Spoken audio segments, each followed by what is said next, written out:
Hi, this is Phil, and I'm here to tell you all about the Capes and Lunatics Patreon. Get early access to all of our interviews, including the monthly Chichester chats with writer and comic book legend D.G. Chichester, new episodes of classic Capes and Lunatics shows, including The Quantum Zone, This, That, or the Third, and many, many more specials, all completely uncensored. Access starts for $3 a month, full video when you pledge $5 a month. Check out the link in our show notes or go to patreon.com/capesandlunatics. Hope to see you there.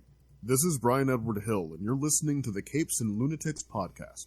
Batman, my favorite character. You know, the next couple of weeks, Ray could listen to us because it's not going to be Bruce Wayne Batman. That's true. That's right, kids. Welcome back to the Southern Hemisphere's favorite Batman podcast. We are the Knights, the Batman podcast. I am Phil, and for the next 5 weeks, I'll be joined by not a bat, but an owl, Justin the Owl. Swooping back into Gotham. Biscuit Quest. You with Lilith, although I think she's sticking with Internet Granny for the most part these days. Yeah.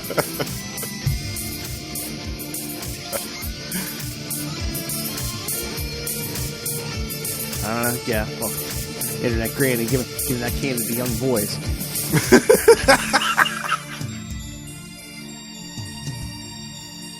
Can't leave me alone for a month, Lilith. Alright. So yes, Lilith is away. Well, again, this would have been our normally scheduled end of the month episode anyway, but all of September, kids, yes, Justin will be back, and we're going to be just going straight through Knightquest, so... The Crusade and the Search, I think, right? Yeah, because I was going through the list today. Yeah, because there is that, when Bruce finally does find Dr. Plot Resolver. Yes. Yeah, it's coming up, I think, isn't it? Yeah. It's in a Legends of the Dark Knight 3-parter. Yeah. That's what it was, yeah. All right, but yeah, this time's going to be, we got Batman 505, but then we got can't believe a Marvel DC crossover in the middle of Knightquest. Yes. Yeah. With the Punisher. Of all times. Yes. So, yeah, strap in for that, kids. I wonder how many people read that. Cause, I mean, again, that's not on any app it's a crossover. So, yeah, this was my first time reading that one. Actually. Really? I read the other one, which was done, the one with the John Romita Jr. art. Oh, is it Bruce Wayne in it? Yeah. I think they said, I was looking at it. I never read that one, but I think it said it comes after this one. It's the same. It's the same year. Yeah. It comes after this one because it's after Bruce comes back. Yeah. Yeah. I do have that one, but for some reason I missed this. I don't know why. I think none of the comic shops that I ever frequented had it, and I just never thought about seeking it out actively. I completely forgot about it. Yeah. Hold on, give me a moment. I got technical difficulties with my wire here. But yeah, I mean, I didn't get this like right as it came out, but it's like it wasn't too long afterwards, like as a back issue. So, but yeah, I don't know. What again? Was this 94? So yeah, I was kind of on the cusp of switching from newsstand to direct, direct comic shop. So yeah. Again, it probably was just direct. So. I think so, yeah. I was going to say, that was kind of confusing time, but I'd rather go back to that where comics could be more readily accessible. Yeah, definitely. I would love to go back to that as well. I'd like to go back to the price point. Yeah, that too. I miss comic shops in general. I miss the vibe in there. You know, when you had good people that actually liked what they were doing running the comic shops instead of people that were miserable and hated it. But I miss newsstands and spinner racks, just so too. Yeah, some kid can like run into a random issue of something. Yeah. I was always surprised that with the onset of the MCU and how explosive that is and has been for a decade now, that Marvel didn't try to capitalize on that somehow by adding spinner racks and things like that, just at random places, so that dude in the lobby in the movie theater before an MCU movie. Right, yeah, or something like that, or an airport or whatever. Just so that if some kid that's just watched Iron Man or Thor or something on a flight or whatever, on a bus trip, and wants to read more about it, they can pick up a comic book and read it. And it doesn't even have to be the new stuff. It can be reprints of old stuff. Exactly. It can be collections, whatever.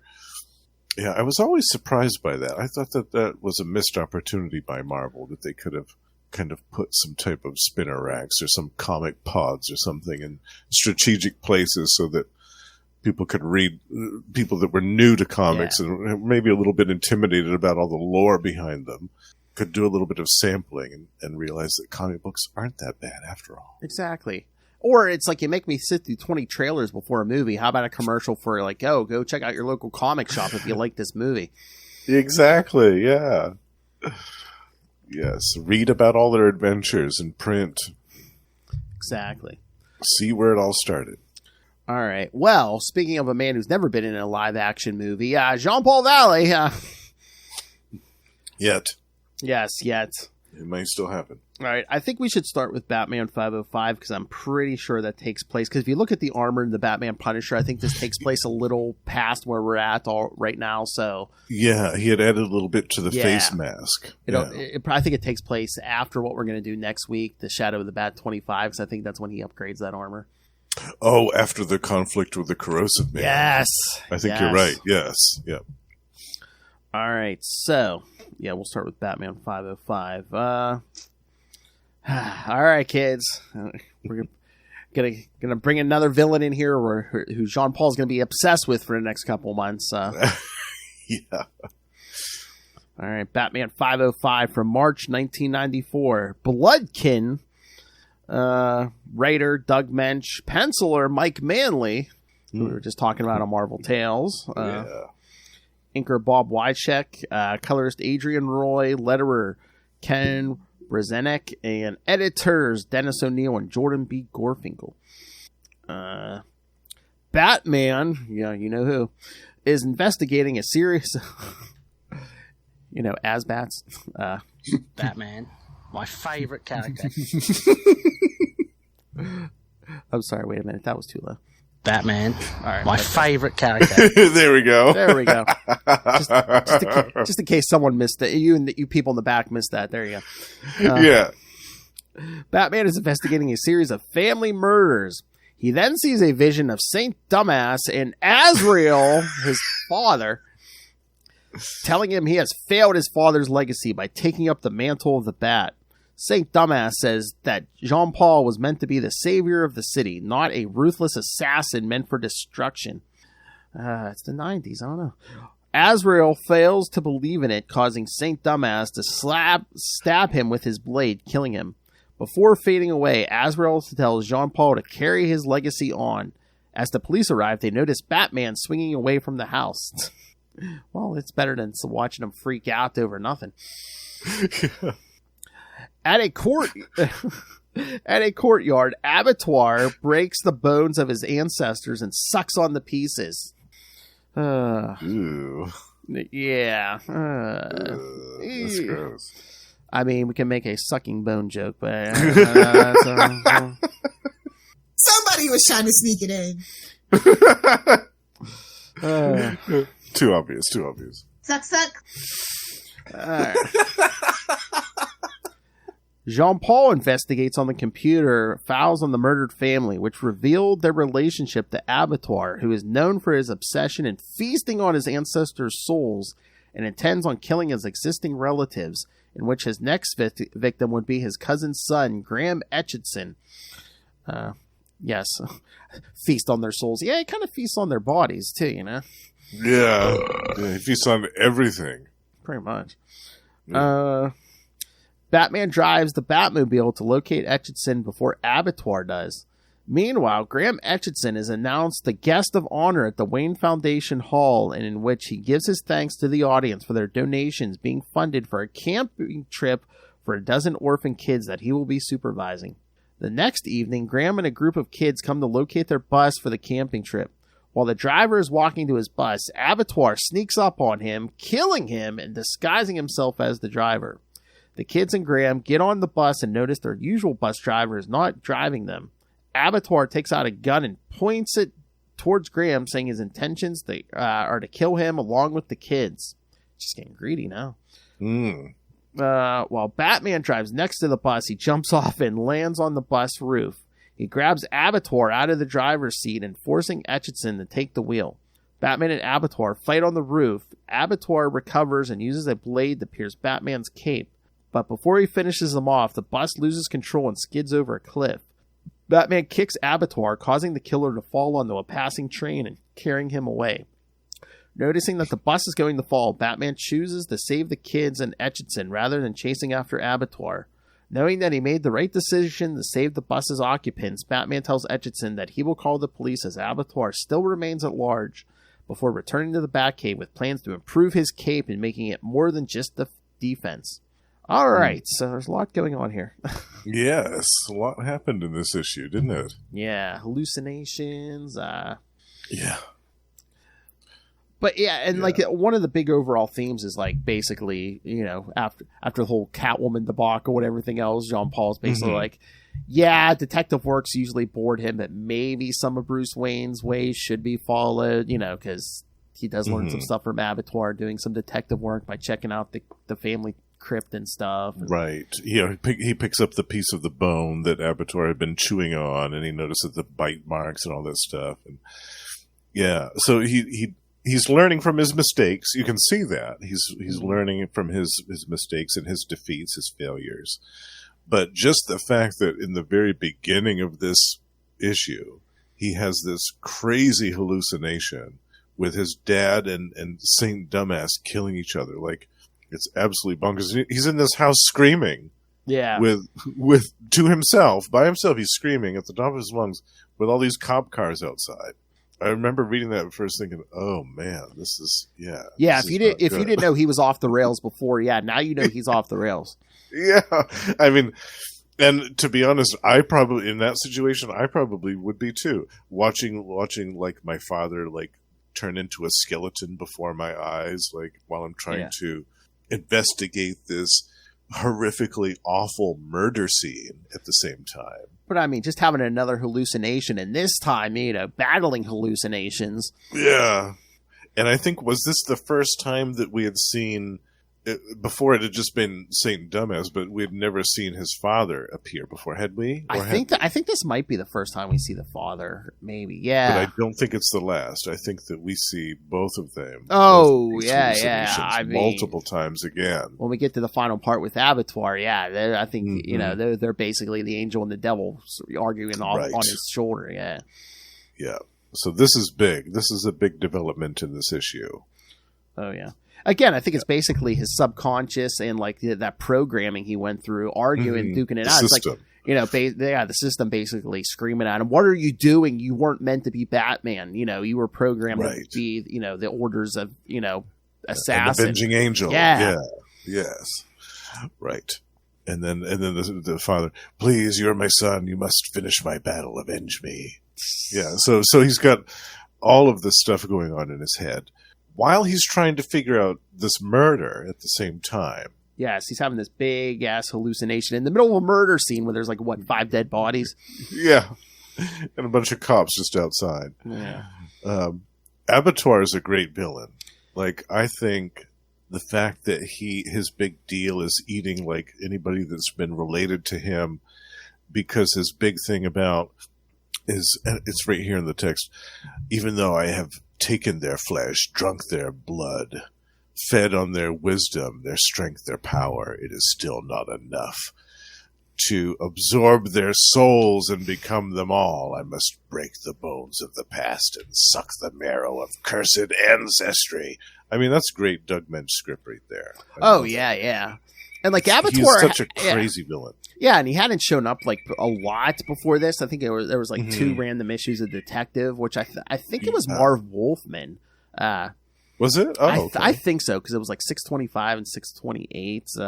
And we looked it up. It's been a while though. Yeah, because when he shows up in Knightquest, I was like, oh man, they're digging up Abattoir. Yeah. And what a great concept for a villain. I love it. The fact that he thinks he's going to become more powerful by eating anybody that's related to him. Oh, yeah. But I think they wanted somewhat of a name, but again, we needed, as we'll see, cannon fodder, so... Right. Somebody that was a little expendable. Exactly. Spoilers. Yeah. But yeah, this Mike Manley art, I love it. Like the suit, so like good. the first page. Yeah, that very first page is great. Which I'm sure the inker and the colorist help in that too. But I think he inked. Didn't he ink his own in this? Oh yeah, he did. Oh no, but it's Bob Wycheck. Bob Wycheck. So yeah, Bob Wycheck, yeah, did it. and Adrian Roy colorist. Yeah. Right. And then there's Great inker. that panel of him swinging away from the house. Yeah, love that. Which isn't this the suburbs? What's that line attached to? Yeah, a tree. Maybe, There must be a tree somewhere. Yeah, yeah. I also like the panel of him when he's back in the Bat Cave. Just that simple panel of him taking off the cowl right in front of the console is really good. Oh yeah, and we see yes, he has bricked up the entrance. So yeah, he's spending his time full time in the cave now. So sign number 2. Yeah, but for all intents and purposes, the rest of the mansion is abandoned. Has cobwebs growing all over it. Busted out windows everywhere. Again, I think we said it before. It's like, yeah, another sign of insanity. You got a mansion with how many bedrooms and stuff, and you're sleeping in a cave. Yeah. A California king in every room, and you're sleeping in a cave on a cot or something. Hell, even every couch in that mansion's probably comfortable. You know? Yeah, easily. He's down in that cave sleeping on a cot. Yeah. And I loved the fight at the end on top of the bus in the snowstorm. Oh, yeah. I thought that was great. I thought, wow, damn, this is good stuff. That panel where it's kind of a full page panel where he slams the abattoir right into the roof. Mm-hmm. It's just a great little fight scene. Oh yeah. The art. Just when he shoots the line and hold the bus so the kids and they can all get off and stuff. Yeah, great art. But one of the things I think they, again, maybe just for page count and stuff, but like, I wish Mensch would have given us like Jean-Paul. It's mentioned that it happens off panel, but Jean-Paul going to ask Leslie Tompkins about where Etchinson's at. I really wanted to see that scene with her going, yeah, you're not Bruce Wayne, are you? And be like, yeah, exactly. Yes, I am. Who are you supposed to? Yeah, I'm Batman. No, you're not. Yes, I am. Yeah, because Leslie would have known. Yeah, absolutely, she would have known. Well, at that dinner, she does say something about Bruce Wayne convalescing overseas. So does she know he's left the country? So she's gone in it. So if she knows Bruce is out of the country, she has to know this isn't the real Batman. Yeah, I don't think do we ever get her thoughts on? No, I don't know. No. That I think this is in any of these issues. I think this is the only appearance we see of her until. In Knightquest. Yeah, I don't think she shows up again in Knightquest. Yeah. After Bruce returns, we see her again. Yeah. I mean, I know we wanted to bring in Dr. Plot Resolver for all this stuff, but it's like, we want to bring in Leslie Tompkins too, a trained medical professional. Yeah, like one of the best doctors in Gotham City. Or hell, to take care of him while him and Alfred are traveling and stuff. I think after his back first got broken by Bane, wasn't she like one of the first ones that tried to help him? I'm trying to remember. Did they bring her in? Oh, I can't remember either. But I seem to remember her like standing over his hospital beds in some capacity. Oh, did she? Because I thought it was just like Alfred in it with his field medic training or whatever. And it's just like, oh, dude. Maybe my brain made that up. Then they brought in Dr. Kim Solving, and it's just like, oh yeah, he was in a car wreck. Yeah. But yeah, that's the only thing I wanted to see in this issue. I mean, that I didn't get was, him talking to Leslie Tompkins. Mm-hmm. And it also would have been nice to know what Abattoir had been up to all this time. Mm-hmm. Like all these years since his last appearance, what was he doing? Probably locked up. Yeah, because what is it? Oh yeah, in the second detective annual, it shows like he paid some guy to like break him out of Arkham and stuff. So it would have been nice to see. But he gets captured at the end of that one. So I'm like, well, how do you break out of Arkham this time? How do you break out again? Yeah. I don't think they mentioned that in this issue. Oh no, they're just like, he's on the loose. Yeah. Yeah. No, it starts with him, at the aftermath of the whole family's been killed. Of that murder. Yeah. But they don't talk about him escaping or anything. Yeah. That would have been nice. Oh no! You know what they do say? He was one of the. he escaped when everyone else escaped Arkham at the beginning of Oh. Nightfall. Yeah, The Nightfall. Okay, Yeah, yeah. so- So he was still one of the ones left over from that. yeah, when Bane broke everyone out. Yeah, Yeah. Okay, that makes sense. no wonder he's been kind of flying under the radar because everyone was on the loose. Yeah, Yeah. and then Bruce Wayne gets taken down. So yeah. Yeah. He's just a run-of-the-mill psychopath. He was one of the C-list cannibal psychopaths. Exactly. He doesn't have a flashy gimmick. Right. He doesn't even really have a costume. Yeah. Yeah. Oh. I know Lilith and I were saying maybe next summer. Well, I know on Spider-Cast we're going to be doing some cannon fodder store. You know, I said that's what we should do over here. Do some cannon fodder. And I said, forgive me, Justin. I said we might do a Killer Moth month or something. Oh yeah, Killer Moth. I'm like, you yes. could join us or send feedback. I'm like, oh, I'm joining for that. Oh. Anytime you talk Killer Moth, I'm on there. Killer Moth. I love Killer Moth. Uh, Yeah, I don't know if he's my favorite Batman nemesis, but he's up there.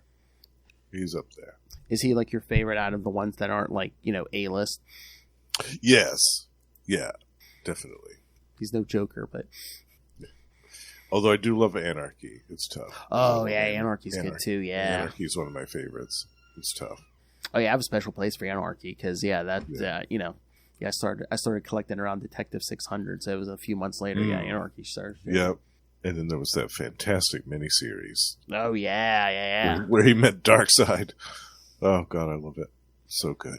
Then they did. I guess was it an ongoing? But it only lasted like 10 issues or something. Because I know Will and I covered the first few issues because like Kal Rayner showed up.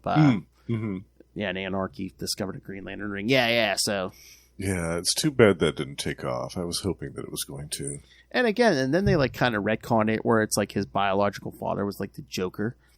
Yeah, I'm not a fan of that. I don't like that. I'm like, why can't you just have him be his own thing? It's like, why do you gotta? Yeah, why'd have to tie everything to the Joker? Oh. No, yeah, that's like, why do they always got a retcon where everybody has to be interconnected with everyone else? And yeah, it's this grand lattice work that everyone is connected to everyone in Gotham City and has been for hundreds of years. No, I'm not a fan of that. But yeah, but again, this art, I love this art, especially even just like him driving in the Batmobile and stuff. Yeah, it's great art. It's great inks from Bob Wyachak. Mm-hmm. Yeah, even the colors are really good in this. Like in that scene with the snowstorm, like the kind of like the effect of the blizzard blowing in the face of Jean Paul as he's trying to like use his line to get onto the bus. It's really good. Oh yeah, it's very effective art. It helps you give like the impression of like movement on the bus and stuff. Mm-hmm. Like it's really it's hurtling at a really dangerous speed. Yeah, but like I guess it would be the inks, like just like when you need shadows for Batman and stuff. I mean, the whole thing looks good. Mm-hmm. Yeah, I love the art in this. This is some of my favorite art in the whole Knightquest run. Was this Mike Manley stuff? Oh yeah, definitely sets the mood and stuff. Yeah. Mm-hmm. So, and I had to laugh at how Abattoir got away at the end. On the train. He falls off and then lands into this pile of snow, like directly beneath the bus on the cliff face. And then after he lands in the snow, he lands right on top of this train that's going conveniently right underneath them. This moving train, yeah. At that exact moment. I love it. And then Jean Paul was just like beating himself up. He's like, yeah, Bruce Wayne would have made the choice to save the kids too, but I know if he had, it would have been captured Abattoir would have been watching. Yeah. Yeah, in his inner monologue, he says, there was no choice. I had to stay and save the kids. Yeah. Which, in a few months, he may not be making choices like that. Yeah. Yeah, it's important to note that in this issue, we see this is a triumph for Jean Paul. Yeah. This is like a victory for him. But later on, there's a very resounding defeat. And that, I think, is what is kind of like the death knell for his time as Batman. Oh, yeah. It sends him into the real spiral of blackness and craziness that he went into. Oh yeah, but again, good issue, and the art. I mean, both these issues I think are good tonight. Oh, especially the art. Oh yeah, I love the art in these so much. Mike Manley, Bob Wycheck, excellent team. Even the colors were good in this. All of it. Yeah, just all of it looked really good. I don't have a complaint about any of this in this issue. Mm-mm. All right, so should we get to the next issue? Yes, our little team up. Batman, Punisher, Lake of Fire. All right. Yeah, I don't actually own this. I had to go to Mount Malware to read this one. But it was a good journey. I enjoyed myself. I think that's such a shame that it's like, Marvel and DC can't come together and like offer these crossovers digitally. It's like, can't you just like offer them on both apps and then just like split the cost? It's like whatever we make. Yeah, exactly. You make for every $1, you get 50 cents, we get 50 cents, Yeah. Because I don't think any of them are available. Is that right? Like the crossover Avengers, stuff? No. None of them are. Well, I think it's more complicated than you get half and we get half. It's like you have to pay the creative teams and stuff, and just. Oh yeah. I don't know. I think it's a bunch of legalese. So I'm sure. Yeah, I'm sure that both companies would probably have to have a whole team of lawyers involved to wrangle out all the rights for each one of those. Mm-hmm. But some of them, I think it would be worth it, especially like the big ones. Like put the big ones on there to start with. Yeah, or unless it's just like pettiness, where it's like, we don't want to like advertise the other company's characters or whatever. Yeah, maybe. Yeah, we haven't seen any of these intercompany crossovers in a while. Oh yeah, no. So it could be that they're just not into the idea anymore. I think was JLA Avengers the last one? I think maybe. I feel like it was. I was trying to think of one that has happened since then. That was like what, like early mid 2000s? Yeah, I think it was almost 20 years ago. Wasn't it 2003 or 4? Yeah, something. It might have been something like So so in almost 20 years, we haven't had a single one. I don't think, unless did they do another amalgam? You know what? They did do... Well, Marvel did an amalgam, but they were mashing their own characters together. They were doing the DC stuff, yeah. All right. That's all. Yeah, I don't think that there has been another one, Phil, since then. So that's been almost 20 years, yeah. I wonder if there's just some bad blood or something. And I don't know if Disney just doesn't want to play ball because Disney doesn't have to. Right. Why would they? Yeah. They're like, oh, you know what? We're not missing out on that much money by not having that on the app. Believe me. Yeah. Or just like or just put out some big omnibus of like all the crossovers or something. They could do it like an amalgam omnibus. They could do like the one-off characters, like all the Batman team-ups with whoever. Oh, yeah. All the Punisher team-ups with whoever.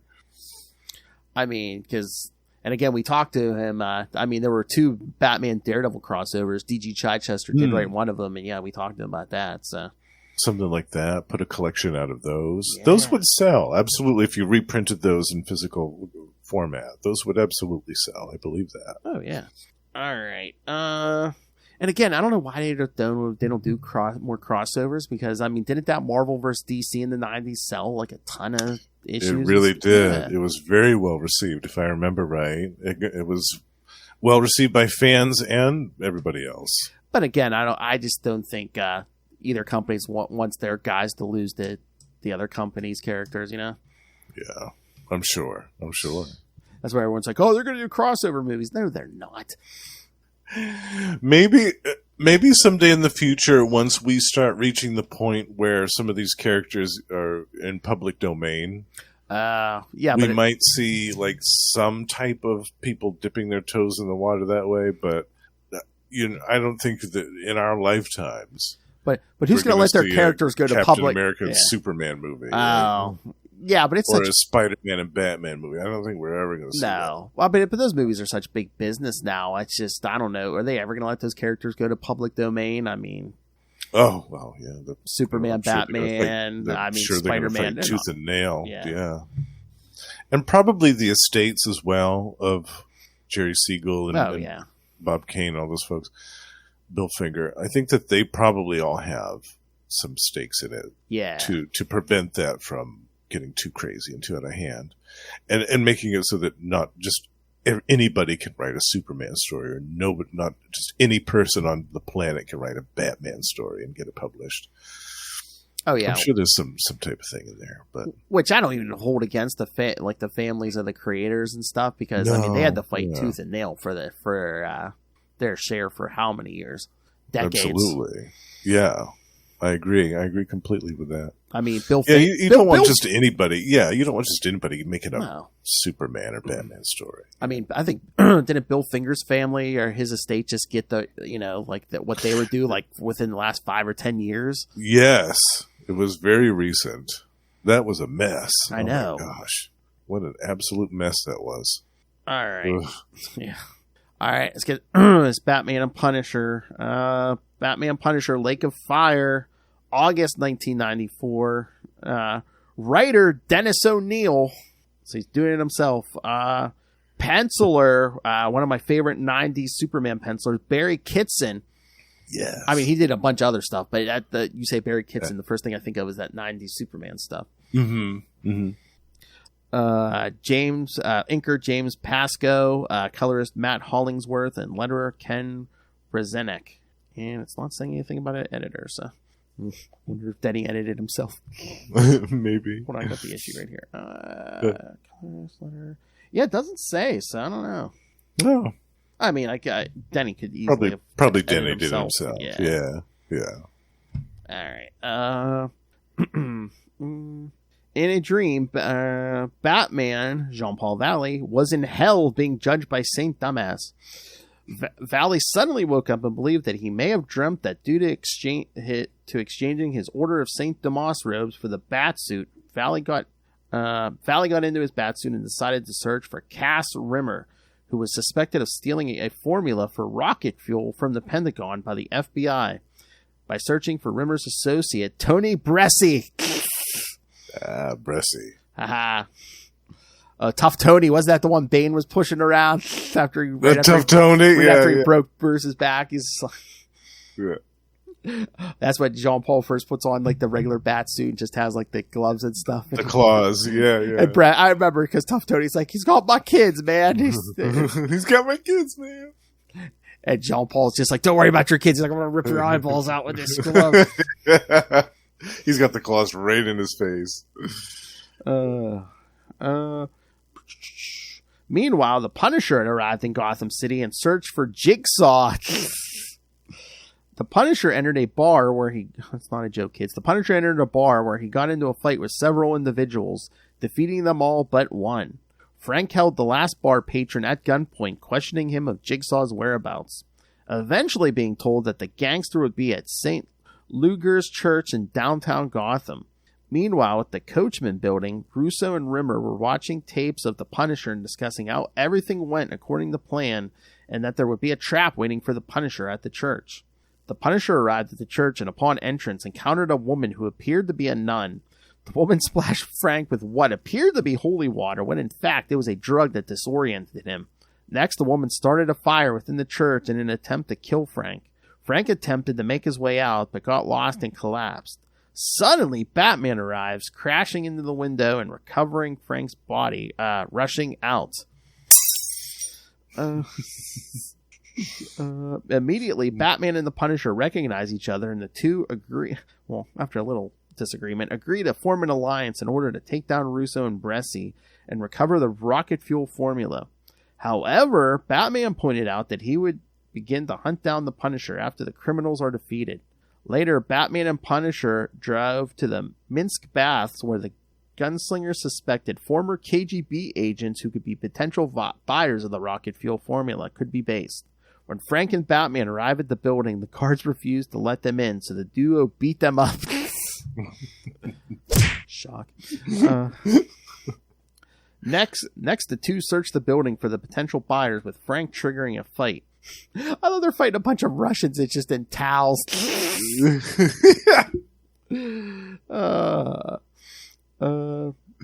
During the fight, Batman threw the Punisher a gas mask and threw a gas grenade onto the floor. Deep breaths. Exactly, knocking the criminals unconscious. Next, Batman summoned Saint DeMoss in hopes for assistance and was told to look for fiery water. Suddenly, Batman noticed that Frank was gone. Batman then returned to the Batmobile while Frank watched him from the rooftop of the building. An angry Batman drove away and decided to search for more information on Bressie on the Batmobile's computer. Batman arrived at the Kochman building to look for Bressie. Inside of the building, he encountered Russo and Rimmer and fought them, eventually gaining the upper hand over Rimmer and learning from him that he and Russo had placed a primer at the reservoir conduit and that it would detonate in 10 minutes. Batman threw Rimmer at a table and rushed out to the Gotham reservoir conduit. Shortly after Batman had arrived, the primer exploded, causing water to flow out of the reservoir. Back at Kochman building, Russo was conversing with an associate over the phone, instructing him to inform the mayor that he would have the reservoir filled for a price. Meanwhile, Frank appeared behind Russo, holding a gun against his head. The Punisher and Jigsaw fought, with the latter firing several shots at the former, shooting him in the shoulder, and the Punisher throwing his knife at Jigsaw, missing. The Punisher followed Jigsaw to the rooftop where they fought until the former pushed the ladder off the building. Before Russo could plummet to his death, Batman intervened and saved him by swinging from his grappling hook and landing in another floor of the building. Next, Batman tied up Russo and left him behind. Afterwards, the Joker appeared and cut Jigsaw free from the rope. Batman returned to the rooftop to confront Frank, with the two fighting and exchanging blows. The Punisher was eventually knocked to the ground by Batman, and Frank shoots at him but did no damage. Then Batman charged at the Punisher, who pulled a gas grenade from his utility belt and used it to disorient its owner, allowing the gunslinger to make his escape. Afterwards, the Punisher decided to go after Russo next, while Batman attempted to speak to Saint Dumas, claiming that he had failed. Although Saint Dumas did not answer, then Batman jumped off of the building into the night. The Batman Podcast. No, Into the Night. The White Batman Podcast. All right. So what did you think, Justin? Guess, since this was your first time reading Yeah, this is my first time reading. I was actually pleasantly surprised by this. Mm-hmm. I really enjoyed the artwork, I think, the most in this. The story was okay, but I'm not really a huge Punisher fan, as you know. Yeah. And Jigsaw, like, I could take or leave as a villain. Having him be, like, the main villain in this didn't really do anything for me. I would have rather have somebody else, but I could kind of overlook that for the most of the story. And I enjoyed it, yeah. I just found it ironic that they paired up two of the most violent characters of the 90s in the same book, so... Yeah. The Punisher and Jean-Paul Valley, yeah. Yeah, I know, yeah. Yeah, and it could have been just an all-out slugfest for the whole issue between the two of them. Oh, yeah.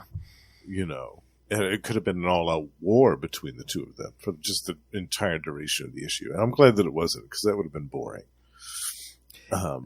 It's so weird. Go ahead. No, I was going to say, it's just so weird in these crossovers when all the characters seem like know each other. It's like, oh, the Punisher's like, I've heard of this Batman. Yeah, I've heard of this.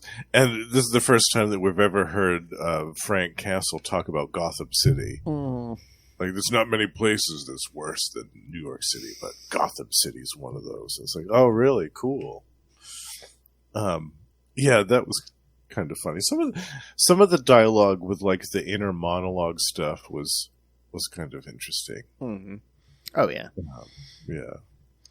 But I also really liked, and I was surprised by, the colors in this issue. Mm-hmm. A lot of the colors, like the effects they used on the fire. Yeah. In a lot of just throughout the whole issue. Really little subtle effects that they used for shading and blending of colors in the background for shading purpose. It looked really cool. I remember being really impressed by that, going through and reading, wow, the colors on each of these pages are really vibrant. For a Batman and Punisher story, you know, you wouldn't think that the colors would really pop as much as they do in this comic book, but they really do. Oh yeah, we get a lot of fire in this issue, like the church is on fire and stuff. But no, that is a beautiful, like a little more than half a page when he comes crashing through that church window. Yeah, I think that's actually my favorite panel out of the whole thing is when he comes through that window. The first time I saw that, I was like, "Wow, that's amazing." Yeah, because Kitson drew every glass shard, and Yeah. And we'll actually be talking about Denny O'Neil and Barry Kitson together for quite a while. Oh yeah, that's right. He does do some of the Azrael issues for a while. Yeah, for the first, I think maybe 25 issues of that series, maybe. I think something like that. Yeah, that's right. He was on there for quite a while. So yes, thanks to September kids. Yes, we're going to start those Azrael issues in January. So yeah, I'm excited about that. Yeah, I love the Barry Kitson artwork. I love the Jenny O'Neil script. The story I could take or leave, but yeah, it was good. Yeah, I enjoyed it. It was a good first time read, and I definitely go through and read it again, just on the arts of the merit on the art alone. I think that that's really the strength of this. Oh yeah, maybe at some point I'll have to put on the that other Batman Punisher on the schedule. Maybe have you on. Maybe you, me, and Lilith do it. Because it'll be a Bruce. Because I never read that one, so that yeah. That would be cool, yeah, since you haven't read that, yeah. Because I remember liking that one a lot, yeah. Yeah, because you could kind of tell they're teasing a sequel because, the Joker shows up and stuff. And yes. And I thought that was... How did you feel about the Joker cameo in this? Because it seemed kind of like a throwaway. Again, yeah, it's so weird because, most of these crossovers, it seems like they kind of try to throw in at least one adversary of each character. And it's like, yeah, you really didn't get any Batman enemies until... and the Joker was just like a cameo, like a 1-2 page cameo. Yeah, I remember being surprised by that and thinking, okay, well, they're going to have some Batman nemesis show up at some point in this, right? And then there was the Joker for like the whole that one page, that whole page, and then nothing else for the rest of the issue. And I thought, oh, was that it? Oh, okay. Oh, that would have been funny if Jean-Paul had seen the Joker. Be like, didn't I break a couple of your bones? What are you doing back already? Yeah. What are you doing out here so early? Shouldn't you be in the infirmary? I got out of the movie business, kid. Yeah. And he cut his ponytail off. Oh, that's right. Yeah. He had that ponytail when he was the movie director. Well, I was going to say, besides this, I don't think, the Joker shows up until Bruce comes back. So, yeah, so I think that movie, that one you, me, and Lilith covered, I think that was the last time we saw Joker's ponytail. Yeah. Oh, that would have been funny, just seeing Jean-Paul, break his arm and then just, chop his ponytail off. Yeah, slice it up with his claws. What's wrong with you? Yeah, it looks stupid. I'm getting rid of it. You think you are Superman? Get out of here. Yeah. Only Superman can pull that off, and not even by much. Oh, that's right. Although crossovers tend to be non-canonical, Batman 509, which I believe is the first part of Night's End, has Jean-Paul mentioning Jigsaw by name. Oh, really? I think, I do remember this. Yeah, because I think he mentions some of the villains he fought in the last couple of months, and they throw Jigsaw in. So I was like, wow. Oh, wow. I didn't think they were allowed to do that, but yes, they did. That's cool. Yeah, that's really cool. Oh, this was the first DC Marvel crossover after a long period of time after the X-Men Teen Titans one. That was the 80s. Oh, wow. So this might have been the first 90s crossover, Marvel DC crossover. Wow. So. No kidding. I could have sworn that there was a Spider-Man and Superman or something like that. Well, I know they did two. They did two Spider-Man Batman ones, but they might have been. Wow. Yeah, maybe after. Oh, yeah, that might have been 90. It might be the next year or something. So no kidding. Yeah. Okay. Wow, so, that's cool. Then this is kind of a milestone in some ways. Exactly, it's the first 90s. This must have done well. They're like, hey, we need to do more of these. Yeah, I think they need to get back to doing some of those. Yes, this was like I said, the first of two Batman and Punisher crossovers published for 1994. I swear there's another note. Where is that? Okay, maybe not. I thought there was some reference, but I guess not. But yeah, I'll have to find a spot for that on the schedule next year for that sequel one. Because like I said, I want to read it because I haven't read it. So yeah, I think you'd like it. Yeah, it's a good one. Does the Punisher mention encountering Batman before, and is Bruce like, I don't know who the hell you are? I don't remember, actually. It's been a long time since I've read that one too, so I feel like there was a brief mention. But it was only like maybe one line. Maybe. Like you're different from the last time I saw you, or something like. I can't remember exactly. But yeah, God, good art on both of these this week. Yeah, good art and good script on both of these. The creative teams were firing on all cylinders with both of these books. Oh, that is funny when Punisher shoots Jean-Paul right, like in the armored chest, and he's like, "Sorry, pal, I had to stop you." And he just looks at him in the shadows because you didn't. You didn't. Yeah. Then what's it in gonna? case you're not paying attention, I'm wearing a mask. Then what's it gonna take? More than you'll ever have, he says to Punisher. So he hits him across the face with those claws. Yeah, and those claws too. Like in addition to the mask, which looks different in this, the claws too look like they've undergone a bit of a change, a modification. They look longer. I mean, in some panels it looks like they're even longer. But I mean, I think he did.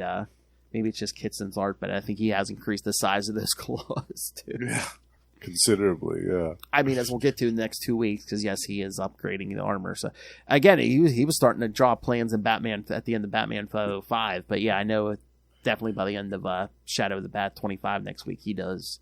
Yes. Yeah, that is one battle that he definitely learns from, and well, the system has a lot to do with that too, actually. Yeah. All right. So, any other thoughts on any of these, Justin? No, I'm happy with both of these. Yeah, this is a great first time read, this Punisher Batman one, and I'll definitely be hunting out a physical copy of this so I can have this and actually read it without having to traverse Mount Malware again. But yeah, I definitely recommend this to anyone else who hasn't read this yet. Yeah, it's excellent. Just on the merits of the art alone, like I said before, it's fantastic. And the colors, too. I can't say enough about the colors in this Lake of Fire issue. They're really, really something. Oh, yeah. I don't know why they popped out so much to me. It's not just the fire effects either, but a lot of the other stuff in the issue. Just really subtle stuff. The colors in this comic are really something else. So, yeah, this is a definite recommendation from me, from anyone else who might not have read this either, as it did kind of slip through the cracks. I don't know if maybe the colors pop more because it was, because this was like a prestige format, so like the paper was like a finer quality than what they were using in like the regular issues at the time. Yeah, that kind of glossier stuff. Yeah. That could have a lot to do with it too. It represented those multi-hued colors, those computer colors a lot better. This is when they were starting to get really into the heavy computer coloring stuff. Oh, yeah, and then this issue, it's on the inside front cover. Yeah, I forgot. This dedicated to the memory of Ross Andrew. His art and storytelling graced many Batman stories, the first Punisher stories, and the first DC Marvel crossover. Oh, right, yeah. Yeah, that's true. He did the first Punisher stories, didn't he? Yeah. Yeah. Yeah, well, yeah, that's what the first couple appearances were in Amazing Spider-Man. Yeah, that's... Yeah, that was. And he did that first Marvel DC crossover, Spider-Man and Superman, yeah. Mm-hmm. Yeah, I love Ross Andrew. All right. Like I said, kids, Justin's here for this week and then 4 more weeks, kids. That's right. The whole month of September. Yeah. It's all Knightquest all night long. So yes, next week, kids, we'll be back as we cover Batman Shadow of the Bat Annual 1, Batman Shadow of the Bat 25, and like we said, we'll briefly mention those Bloodbath annuals, which just graze them, but yeah, we'll save the majority of that for Electric Mullet, our Superman podcast with Tyler Packer. Yes. And then the week after that, Batman Annual 17, we'll backtrack a little there too, and Batman 506 and 507, because, yes, that's, what's the guy's name? Ballistic. Yes. One of the new blood appears. So, yeah, that's why we're doing that Batman Annual, because we'll backtrack a little bit, because that was his first appearance. Right. Because that was early on. That's when Jean-Paul just had the gloves. Yeah. Right. Yes. But it makes more sense for him where he appears in the other story too. Yeah. And then his comeback in Batman 506 and 507. And then the week after that, so basically the third week of the month, yes, we'll cover Batman Legends of the Dark Knight 59 through 61. That's the conclusion of Nightfall, the search. Or Knightquest, the search, yeah. Yeah, Dr. Plot Resolver's moment of glory. She gets resolved. And no, not a death, kids. You'll see. No. Yeah. And then, and then the last week of the month, we'll do Batman Shadow of the Bat 26 and 27. I believe a certain Clayface or two shows up. Or 3, maybe. Oh, yeah, that's right. Which works out perfectly because the first 2 weeks of October, Lilith and I are doing some Clayface stuff. So that works perfectly. Oh, nice. I love it. Doing some first appearances of some Clayfaces, yeah. Which ones are you doing? We're going to do like the first, in those 2 weeks, we're going to do like basically some, like the first appearances of all the Clayfaces. And then yeah. I might have to send in some feedback for the Preston Payne. Oh, yeah. That's my favorite. Clayface 3 is my favorite, yeah. Oh, yeah, because that episode, we're going to do Detective 478 and 479, his first appearances, and then nice. Outsiders 21 and 22, where Clayface 4 first shows up, Yes, Lady Clayface, yeah. Yes. All right, I love it. Because, in October, we're going to do 2 episodes of Clayfaces, and then the third week, for the anniversary, we're going to do a review of Batman Mask of the Phantasm. Ooh, very nice. Yeah. Very nice, I love that. And then the week after that, we're going to cover another animated movie, Batman Under the Red Hood. It's been a while since I've seen that one. Wasn't that from 10 years ago? Yeah, that was basically the Jason Todd's back. Yeah. Yep. So I liked that one. Yeah, that was a good one. So kids, lots of good stuff coming. And like I said, thanks to September, by the time we get to the end of December, that'll be Night's End, and then we get to start the Azrael ongoing in January. So and we'll be on that one for quite a while. 100 issues, couple annuals, one shot. Yeah. All right, kids. So send us all gave you lots of homework there, so send us your thoughts. Email us CapesandLunatics@gmail.com, or call the voicemail 614-382-2737. That's 614-38-CAPES. And again, Ray, send in feedback. Really no Bruce Wayne here. Come on. Yeah, this is the Punisher and Asbats. Yeah. Sounds like a plan, Jan. Also, send in your feedback if you agree with us and think that Marvel and DC should do another crossover. Yeah. Now, who should it be with? Which characters would you like to see? We'd love to hear it. They're chomping at the bit to do like a Deadpool Harley Quinn crossover. God. Could you imagine? Yeah. They would love to do that. There's so many they haven't got to, some of the newer characters. Yeah. All right, so fine, and then make sure, check out our website. You can find everything, episodes, social media, merchandise, the Patreon. Again, join Justin, Ray, Russell, and Moz in the Patreon Elite. So find everything at tubespace.io/CapesandLunatics Podcast Network. There's tubespace.io/CapesandLunatics Podcast Network. Oh, look, got a like on this video. Oh, thanks, Mom. All right, Justin, the owl.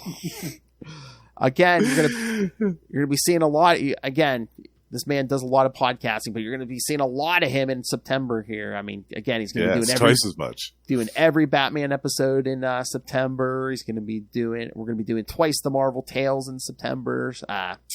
Again, Electric Mullet twice a month with Tyler, right here on this feed. So that's right. And if that wasn't enough, Justin, you get more Justin elsewhere, so tell them where they can find that. Yes, twice a month. You can find me and Russell over at Gamma Charge, the strongest podcast there is, where we talk about everything to do with the Incredible Hulk and the She-Hulk. And we also do one live episode a month where we cover the brand new Incredible Hulk series by Philip Kennedy Johnson and Nick Klein, which is fantastic if you haven't checked it out yet. It does live up to the name Incredible. It's so good. So that's one of our other shows. And in addition to that, we co-host with our friends Ray and Sparky, Predator and Prey, a Yocha podcast in which we talk about everything to do with Fox's Predator in comic books, film, action figures, and more. And last but not least, my solo project, The Lost Library of Legends, is finally 99% done after a year and a half of incubation stage.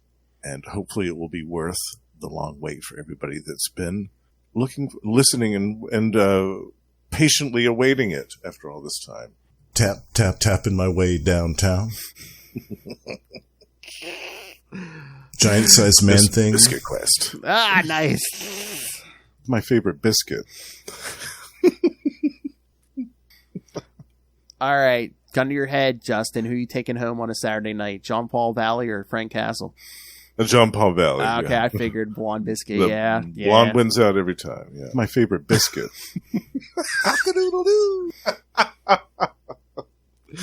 The blonde wins out every time. I can't help it. Oh, my. All right.